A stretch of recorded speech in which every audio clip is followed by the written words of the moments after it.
Olá, tudo bem? Está começando mais um programa Painel Político. E o nosso convidado de hoje é o professor Américo.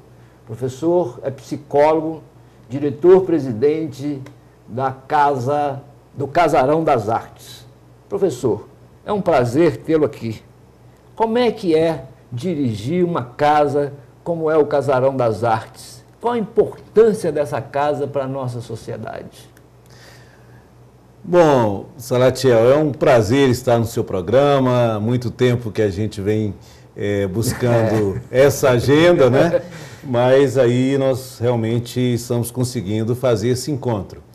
Olha, eu digo que é um prazer representar um desejo da comunidade de se expressar os seus valores, né? E esses valores são expressos através da música, né, através da poesia, através do teatro, né, através da artes plásticas, fotografias, né? E quando você permite que esse espaço realmente seja coletivizado, que esse espaço realmente tenha um pertencimento da comunidade, nos encanta. Agora, eu te falo um negócio, não é uma questão de sorte, né? Eu acho que é uma questão de coragem, né? A coragem que o professor Cláudio Leitão teve em consolidar aquele espaço e nos chamar, nos convidar para ali construir realmente uma grande referência da cultura regional, né? Eu acho que não foi só uma questão de sorte, é uma questão de coragem. Então a gente tem um prazer em estar exatamente chegando agora a mais de 30 mil pessoas nesses últimos 5 anos, né? No próximo 15 de junho faremos 6 anos que inauguramos a casa, com todo o pertencimento e com todo o prestígio da comunidade caratinguense e nosso entorno. Professor, o senhor está num programa Painel Político. Isso a casa, o Casarão das Artes, tem a ver com política? Pois é, eu acho que a política ela é inerente ao humano, né? O tempo inteiro, toda decisão que eu tomo na minha vida, né, ela parte de uma posição política, não é? Então, as pessoas, os assuntos que eu escolho, os amigos que eu busco construir, as palavras que eu traduzo os meus sentimentos, né, todas elas revelam uma expressão política. Então, só tem que essa política que nós buscamos fazer, que é inerente ao humano, que é a grande expressão do humano, ela passa pela ética em primeiro lugar, então pelo respeito ao outro, pela alteridade, pelos valores que nós estamos construindo. Ela passa também por uma relação de poder, mas um poder que é da comunidade, um poder que é do outro, percebendo que ele é o próprio protagonista da sua história. Então é um poder participativo, é um poder coletivo. E isso traduz uma outra questão que é política e que falta a nível nacional, que é exatamente você ter um movimento democrático, quer dizer, uma nova democracia. A nova democracia ela está exatamente em conseguir respirar junto com os anseios da população, né? E a partir daí a gente ir crescendo e consolidando. O Casarão das Artes representa exatamente essa política, né? A política humanista, né, que coloca o ser humano na sua essência e na tradução aí dos seus valores, né, da sua vida, do pensar o mundo, da sua filosofia. Então, essa é a política que nós fazemos, é a política da inclusão, é a política da ética e é a política da democracia acima de qualquer coisa. Professor, pegando a carona aí na política, ética, como é que o senhor vê hoje o momento político que o Brasil atravessa? Olha, eu percebo que somos professores e a gente também vivencia isso a cada momento, né? O que falta no nosso país é uma educação política, né? Saber exatamente identificar, né, o que significa a representação de um segmento, né? E o que a gente percebe hoje é que, ao vislumbrar um futuro, a gente percebe que nós não temos pessoas com passado ético. Então, se você não tem um passado ético, você não pode ter um futuro político. E isso é muito sério, essa crise de valores. temos um Estado já apodrecido, e eu chamo de velho Estado, com todas as suas instituições já não mais conseguindo responder aos anseios populares, não é? Olha que desmoralização que a gente está vivenciando hoje no Rio de Janeiro, quando as Forças Armadas elas intervêm no Estado e nunca se percebeu em tão pouco tempo uma criminalidade tão gritante, não é? Não se alterou isso. Então há uma crise nos poderes, né? E essa crise ela só pode ser alterada, transformada, né, quando nós realmente conseguimos identificar os valores humanos, que é o empoderamento do sujeito. Eu acredito, o Graciliano Ramos tinha uma frase que eu sempre cito, que ele fala: o melhor amigo do povo é o povo organizado. Então, no momento que a gente vivencia, muitos aparecem como amigos do povo, mas nós percebemos que não são. Quem hoje está no Congresso não nos representa, não representa a maioria negra, não representa o segmento feminino, não representa as demais minorias. Né? Quem está ali? Hoje são os latifundiários, são os banqueiros, né? A maioria que está não representa a grande maioria do povo brasileiro. Então nós estamos vivendo uma crise de valores, crise de poder, e que essa coisa só pode ser revertida quando nós trabalharmos com educação política, né? Em que todos realmente possam saber que às vezes a eleição, não é? Ela não significa uma mudança tão profunda como a gente deseja, mas sim uma organização dos meus desejos, dos meus movimentos, dos meus segmentos. Uma comunidade organizada, ela expressa isso muito bem. Né? Professor, e com relação aos movimentos sociais hoje no Brasil, qual a análise que o senhor faz desses movimentos? São movimentos que têm realmente legitimidade? Pois é, né? Quando a gente fala aí dessa educação política, eu acho que os movimentos, principalmente nos últimos 10 ou 15 anos, eles foram perdendo a sua legitimidade porque houve um esvaziamento da sua essência ideológica. Muitos ali foram cooptados por governos anteriores. Então, fico pensando, onde está o movimento da luta pela terra? Né? Hoje existe no Brasil setores que realmente se reúnem como agronegócio, não é? E se reúnem com uma força tamanha, né? Isso significa em inibir a luta dos camponeses. Né? Então, camponeses estão sendo assassinados nesse país, não é? Principalmente no norte do país, alguns no sul, Minas Gerais já tem isso, principalmente no norte de Minas. Né? Então começam a surgir movimentos, como a Liga dos Camponeses Pobres, não é? Que é uma alternativa a outros movimentos que já estão há muito tempo e que deixaram ter a essência de fazer a grande mudança na lida enquanto a própria identidade, que é ser camponês, não é? A própria luta pela terra, acima de tudo, né? E que isso não implica numa reforma. A reforma está no velho Estado. Hoje o que nós queremos é mudar, transformar, e transformar tem que ter radicalidade em relação a isso. Eu estou querendo dizer que é necessária uma revolução agrária. Eu vejo agora o movimento estudantil, quer dizer, nós tínhamos uma UNE pujante, nós vivenciamos isso. Hoje, o que a UNE representa? Não é? A UNE ela está distante das escolas, está distante do sentimento dos nossos estudantes. Veja o que aconteceu em 2013, quando a grande parte dos vários segmentos da população foram às ruas e não aceitava bandeiras de movimentos, de partido, porque cada um ali dizia da sua insatisfação. Quer dizer, já apontava para esse enfraquecimento dos movimentos sociais. Olha a questão dos movimentos dos trabalhadores. Né? Antes nós tínhamos uma central única que realmente unificava. Teve a Central Geral dos Trabalhadores, depois veio a CUT, e a partir daí veio uma série de fragmentações que nenhuma é capaz de chamar toda a população para uma greve geral. Né?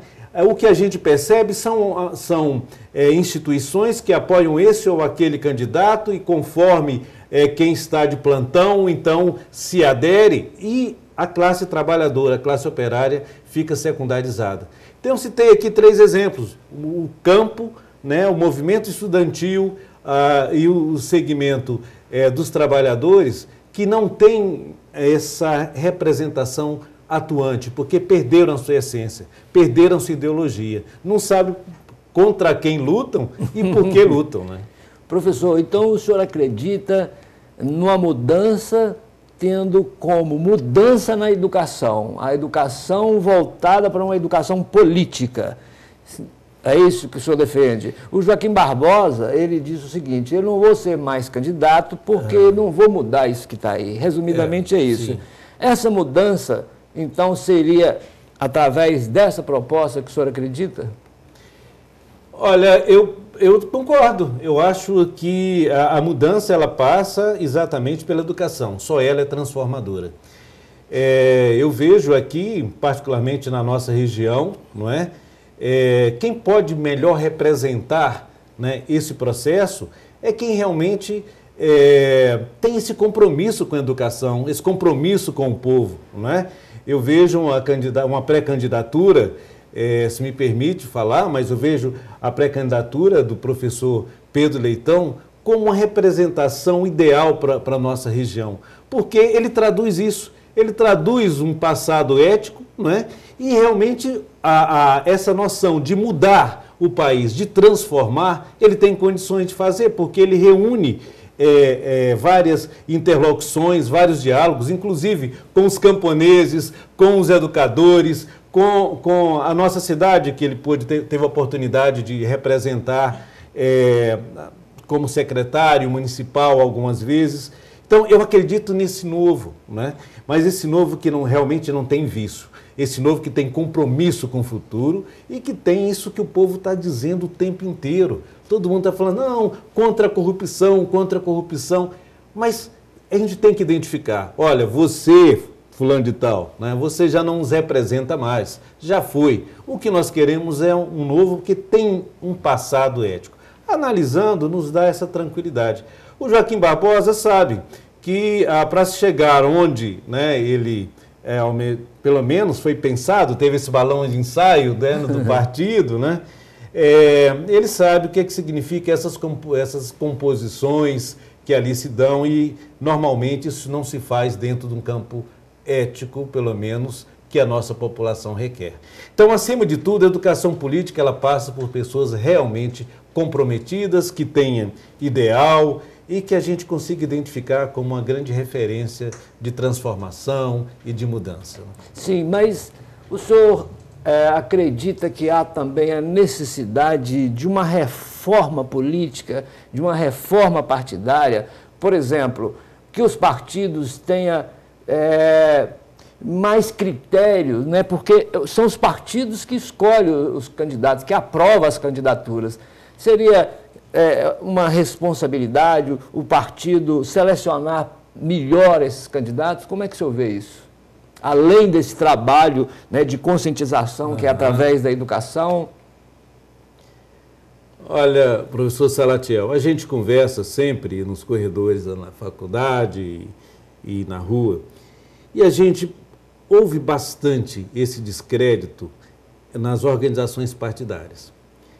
Então, eu acho que os partidos, eles têm muito pouco a propor em relação a isso, porque eles já fazem parte, já integram um sistema já carcomido, já velho. Então, uma reforma é colocar um remendo, não é? Eu acho que tem que ser mais. Eu penso que a gente tem que voltar ao momento constituinte, saber o que realmente nós queremos para o nosso país, o que realmente a gente deseja, né? Porque esse pluripartidarismo, o que significou isso? Né? Nada. Nada, é tudo igual, não é? É tudo igual. Se alguém aí achar, não, o meu partido é diferente, não, olha do lado, tem muita coisa, olha do lado, é tudo igual, não é? Então, eu acho que não mais essa falha na representatividade ou essa quebra da representatividade, os partidos não mais encarnam, não é? Então, para isso é preciso que nós sejamos autores de um projeto e não os partidos buscando fazer uma reforma que contempla, de uma certa forma, alguns interesses, mas não o interesse da maioria, o interesse da população. Já vivemos um processo constituinte e foi tão importante, tivemos mais de um até, mas eu estou me referindo ao mais recente de 88, não é? E que todos nós pudemos ali, nas nossas comunidades, nos nossos segmentos, ou profissionais, ou segmentos de trabalho, ou segmentos comunitários, dizer o que nos interessava, não é? E foi feito, né? Um parlamento, depois dissolve esse parlamento para, né, deixar tranquilo, porque senão vão defender em causa própria, como a gente viu posteriormente. Né? Professor, tem alguém que diz, né, alguém já disse isso, que os políticos escrevendo a reforma partidária seria a mesma coisa de convidar os presos, né, para escrever o Código Penal. Mas vamos lá. Como é que o senhor sente hoje vendo um jovem falando intervenção militar, ditadura já? Como é que você escuta isso? Pois é, eu acho que a gente vivenciou um momento tão dolorido no país, que foi a ditadura militar, né? Nós passamos por isso, enfrentamos a ditadura militar, lutamos pela anistia e ali já começou o grande equívoco, porque a anistia não veio do jeito que nós acreditávamos. Então, eu acho que essa ferida ela não foi curada.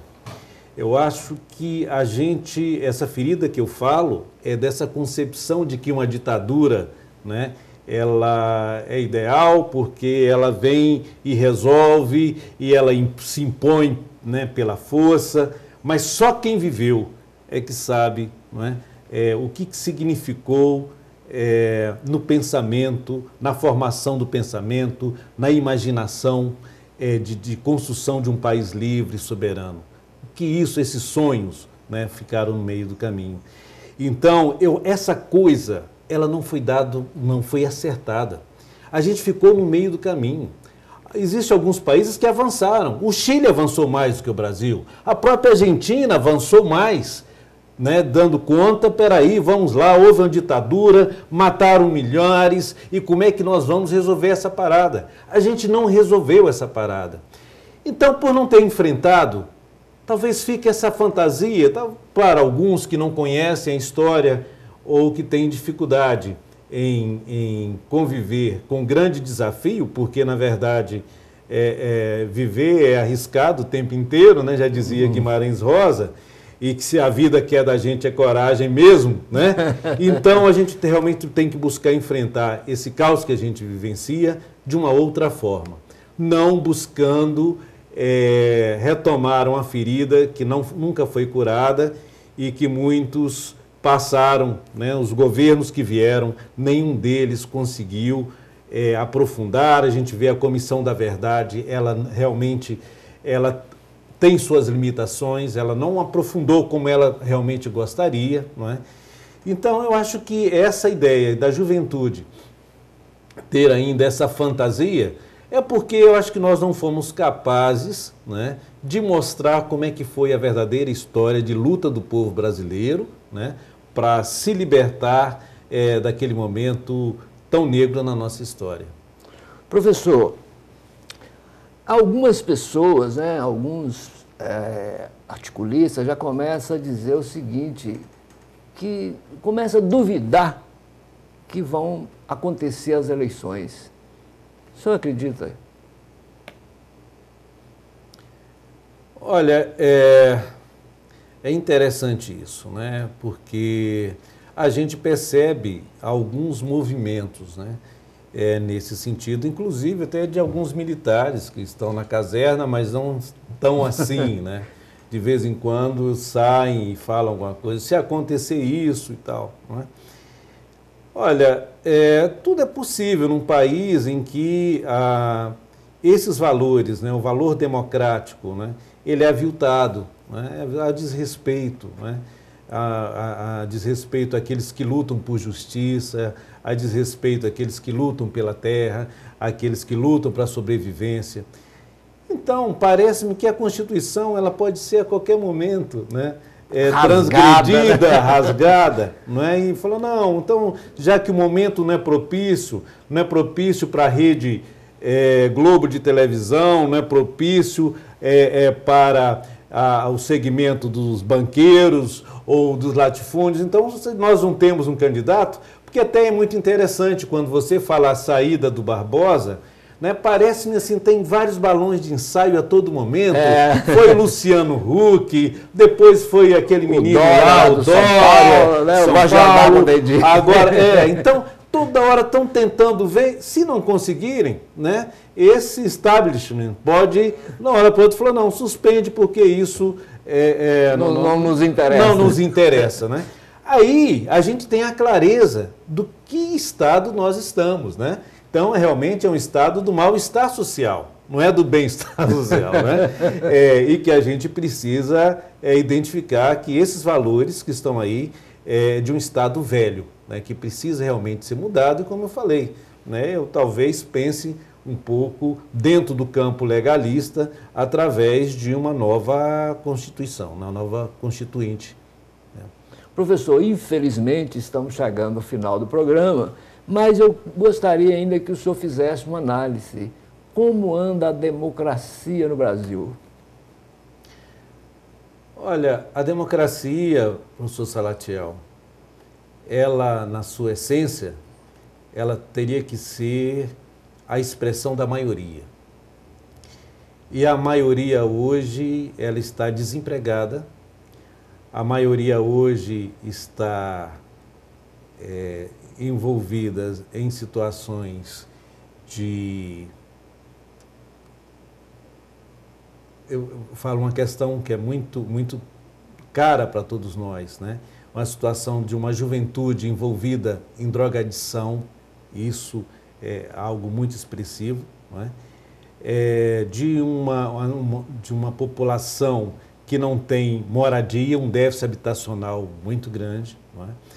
A luta pelo campo continua sendo a luta acirrada, porque mata-se muito em nosso país, cotidianamente, os camponeses e não aparecem nos jornais. Não é? Vimos agora a característica de um crime político, que foi o assassinato da vereadora Marielle, né? Tem todas as características de ser um assassinato de um crime político, não é? E pouco se faz como alternativa para dar voz. Não é? Quando nós tivemos maio de 68, que nós estamos fazendo 50 anos agora, o que a gente percebeu foi a palavra, foi dando voz a todos aqueles que realmente precisavam expressar a sua indignação, ou cultural, ou do ponto de vista operário, ou até a própria questão do poder. Esse poder não nos representa, queremos mudar. Então, a nossa democracia hoje não está dando conta. Então, eu acho que a gente está vivenciando um momento de farsa democrática, porque se ela é a expressão de um povo, o povo não está respirando isso que está sendo colocado, não é, para a gente, para todos nós. Professor, eu quero agradecer a sua presença, muito esclarecedora. Explorar uma mente brilhante como a sua é uma honra. Muito obrigado e estamos aqui à disposição. Agradeço também a você, telespectador, pela sua audiência. Um abraço e até o próximo programa Painel Político.